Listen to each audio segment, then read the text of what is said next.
Hare Krishna and welcome back. My name is Śaśi-śekhara, and this is the basics of the Bhagavad Gita video series.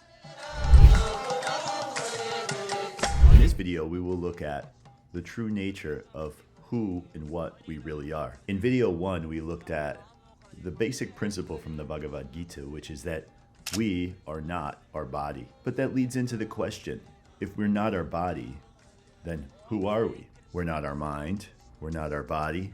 But what Krishna says in the Bhagavad Gita is that actually we are an eternal spirit soul. That eternal spirit soul is a fragmental part of the supreme soul called Krishna. This is described in Bhagavad Gita 15.7. The verse goes like this: the living entities in this conditioned world are my eternal fragmental parts.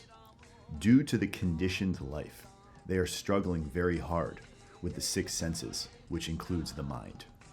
Also in the second chapter, Krishna shares and explains that the living entity is a spirit soul, and that spirit soul can never be hurt, can never be cut, burned, withered, broken. It can never truly die, and it is never truly born. So what does that mean? Looks to me like we're being born and we're dying over and over again in this material world. But in actuality, the true nature of who we are, the true life force within the body, is moving from body to body upon death. This happens in a subtle way.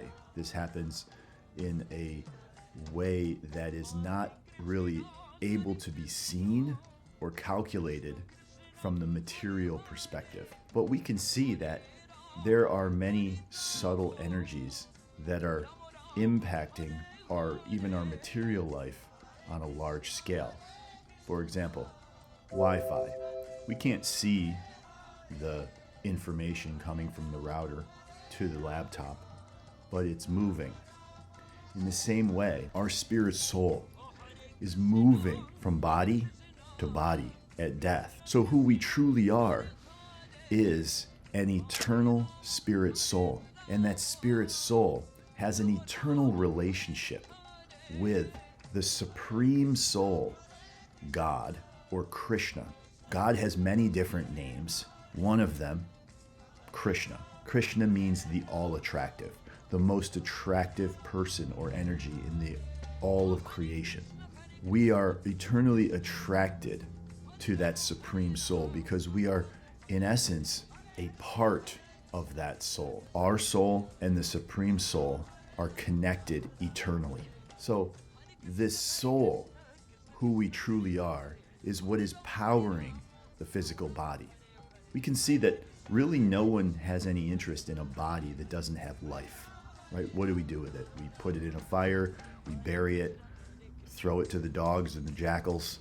The life inside the body is what gives this dull matter, this physical body, any power. All living entities are spirit souls inhabiting bodies. That goes from insects to trees to germs. All the different living entities that we see in this physical world are being powered by the spirit soul.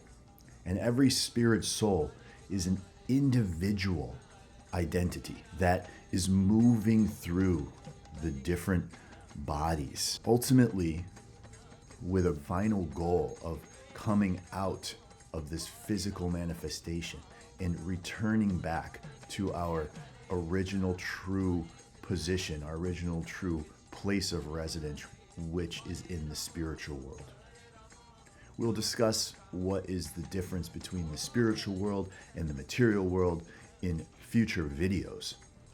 In this video, it's important that we really focus and we look and understand that we are an eternal spirit soul. This is our true identity. This identity has a connection with the supreme person, the supreme soul. And as it's described in the Bhagavad Gita, we are fragmental parts, small like flakes off of that supreme soul. Our position in this material world is that we are moving from body to body based on our desire.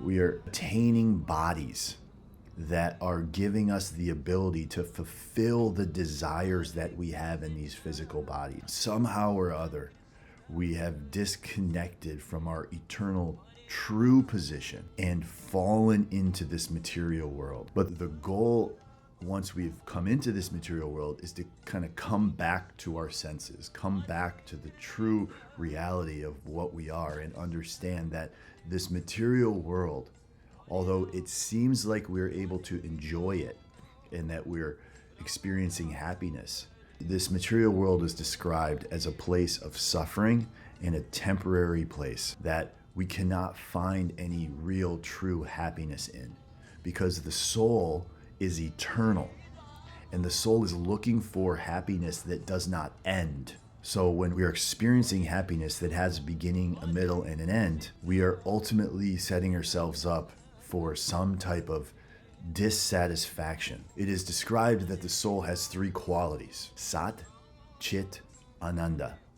That means it is eternal, full of bliss, and full of knowledge. But because of our contamination in this material energy, we have covered over the true, blissful, full of knowledge, eternal nature of our soul, and we are forced to take body after body. This is described and explained throughout the Bhagavad Gita. It is also described in the second chapter.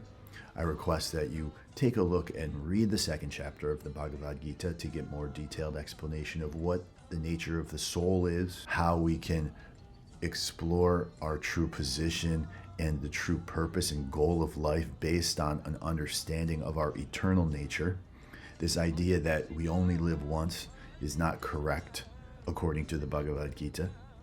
In the next video of this series, we're going to explore reincarnation and how the body moves, how the soul moves from body to body, and what the ultimate goal is to break this cycle of reincarnation, why we are experiencing this, and how we can come out of this cycle of birth and death. So thank you very much. I hope this video gave you some insight into the true nature of who you are. Please read the second chapter. Please read the whole Bhagavad Gita, but specifically for more information on the soul, you can read the second chapter. And also the 15th chapter, verse 7 in the Bhagavad Gita has a great description of this fragmental position from the Supreme Soul.